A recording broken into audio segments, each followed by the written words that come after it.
All right. To prepare the filet steaks, first you want to make sure you will have received them frozen. So take them out maybe a day or two before and just make sure that they have thawed out and not quite room temperature. And if you do it that way, you will see that there's not a lot of blood that's been, that has come out. So they'll stay nice and moist and tender. You will need ground pepper, garlic salt, meat tenderizer, and your favorite oil. I used canola back in the beach, but you could use vegetable oil or olive oil. And then butter for the end. And of course your seasoned cast iron. And seasoned cast iron, you'll see that it doesn't have any rust spots. It's got a nice, smooth consistency. And use the right size. Because I'm just going to cook this little piece, I'm using a very small cast iron. So we'll put this on the stove. And we'll prepare the beef. Hello. Hi. So Sticks wanted to be here too. So she's good because she's the one that loves her steaks. The first step on this is we've taken it out of the package, and we have a bunch of little pieces because it's the end pieces of the loin that we picked up. So you're just gonna lightly sprinkle it. You don't need to pierce it. You don't need to do anything because the Don't filet, need to stab it in the back. Sticks just likes the flavor of the meat tenderizer. So what you're going to do for you is you're going to press it down like that, so you're picking up all the little pieces. And while you prepare your pan, that's going to work for you. It's going to soak in. Now, Sticks doesn't really like this stuff, but I'm going to show you because this is what I did at the beach house. So one side gets the garlic salt, so it's not overly salty, and the other side gets the pepper. And put as much pepper as you want. I'm not going to do it because Sticks doesn't like pepper, but you just pepper it as much as you want. So while that's resting, I'm going to prepare the pan. Garlic. Yeah. Based on, do you want me to just prepare this for us and I make you the other one? Okay, so I'm going to go ahead and put the pepper on this one. So as you can see, not a whole lot. So one side has the pepper, one side has the garlic salt, and all of it has the Seasoning. The meat tenderizer. All right, so for that amount of steak, we're just going to use a little bit of vegetable oil. Just a tiny bit. And maybe a teaspoon's worth. I don't measure, but you can. You can see the little bit of drop. All you're trying to do is coat the area that you're going to put the steak on, okay? I would say that was a teaspoon, maybe a little bit No, more. it's a little bit over Yeah. It's a little bit over a teaspoon. So we're going to place this on the fire. And I'm going to move you over here so you can see how we cook. All right, so we're over on the fire, and we're going to turn it on, and probably not just to heat the pan, we're going to start it on high. And we're going to heat it to just before it smokes. If it smokes, it's okay. Just turn it down because we want a nice crusty sear initially on the steak, okay? So we're going to let that heat up. Take about 45 seconds to a minute. It's all spreading. Foil, yeah. While the pan is heating up, prepare yourself just a little square of foil because we're going to use it to tent the meat, okay? Like a turkey. And I kind of just Don't go do like that. this if you don't do that. Let your parents just lightly go over the top. I have burnt myself before and it was nasty. Blister for days. You'll notice that I left a little bit of fat on the steak, and there's a purpose for that. I use it to test the pan. If it doesn't sizzle, it's not ready. And then you cook it.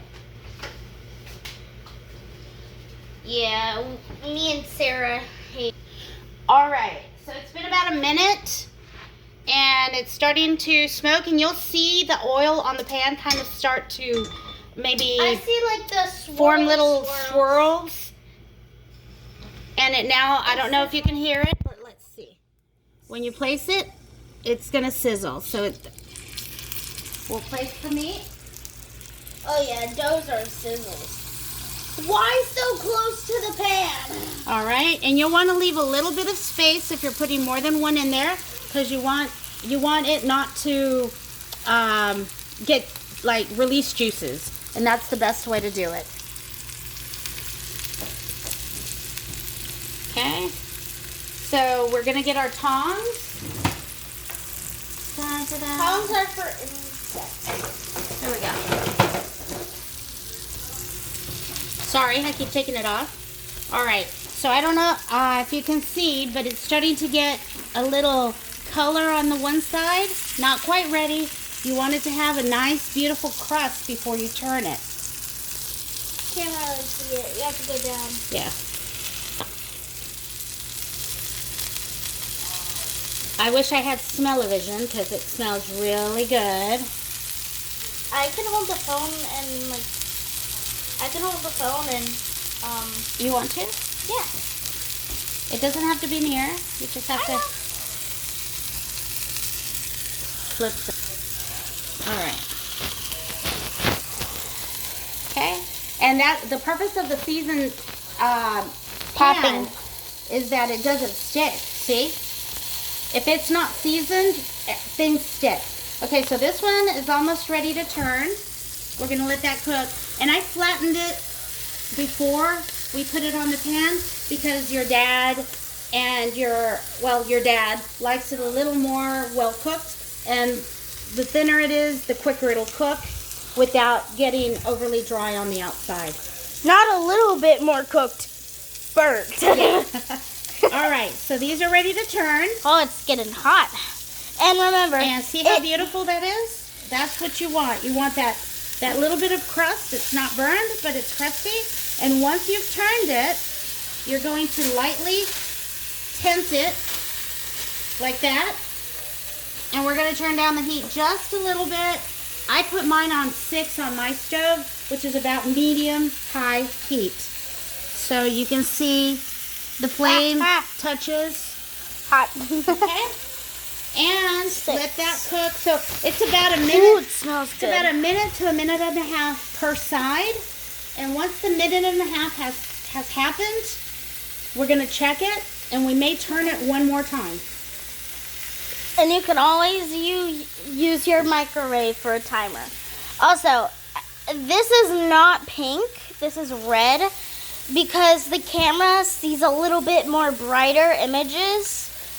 So don't think, oh, I have to make this burnt looking because the camera made it look like it was more tan. No, it has to look like a toasty crust. And bread. Sarah, and you don't want to cover it tightly because you don't want the steak to steam. That's the Yeah. last thing you want, because then you'll end up with boiled meat instead of, or steamed meat instead of seared meat. So you just want to lightly tent it just so it retains the heat. Hot. Yeah. All right, we're going to check the meat now. Ooh, that's Beautiful. good We're going to meat. turn it one more time. Turn it one more time. We're going Oh, to that's cover it. loud. And we're going to turn it off and let it rest for 5 minutes. And your steak should be ready. If you check it and it's still a little rare, Well, she's gotten No. to the point where she wants it to be ready. yeah.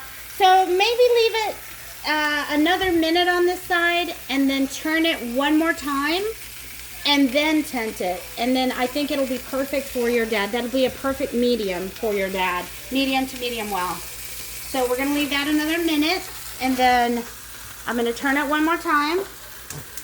Yeah, because I think right now I'm cooking it more for what sticks like. So I'm going to cook it a little more, and then turn it one more time and let it rest.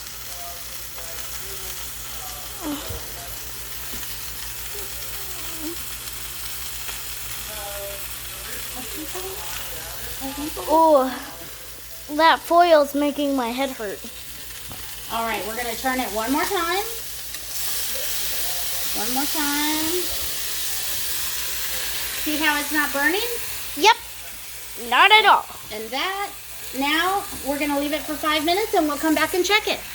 All right. Okay, so it has been about 4 minutes, and what I'm going to do is I like to use Kerrygold butter. It's the Irish butter that has a really, really good flavor. So we're going to take a little knife like this, and we're just going to get a little bit of butter. Mom, your thing is right over the pan. Can you hold it? Can you hold it? And we're going to put a piece of butter on the top of the meat, like this. Well, we're going to try that again. And this will give the meat that flavor that you really, really like. Like that. No, it looks like a lemon, but don't actually put a lemon on it this. unless you want it to be We'll sour. flip it just so that we get the butter flavor and the meat is ready to eat. Don't think that this is red. This is actually really brown. Yeah. It's really so toasty. this should be a perfect medium. Ooh, that smells delicious. And we're going to get a plate and we're going to check the meat. That looks delicious. Never ever leave that good juice. You always want it to stay and soak up. All right, let's cut into it, and it should be that perfect. Always pour the juice back on your right, steak. It's bring it over here. Let's delicious. cut into the meat. Oh, sorry. Okay. You helped. The tip. All right, let's cut into this. And look at that. It's a perfect medium well. There's just a little pink line in there but it's going to cook, and it's super tender. I mean, you don't even need a knife. Look. That looks delicious. Can I taste it? Yep. And this is not as pink as it looks in the camera. It's actually really great. Oh my gosh. Delicious. Can I try? All right. I hope you like it. Enjoy.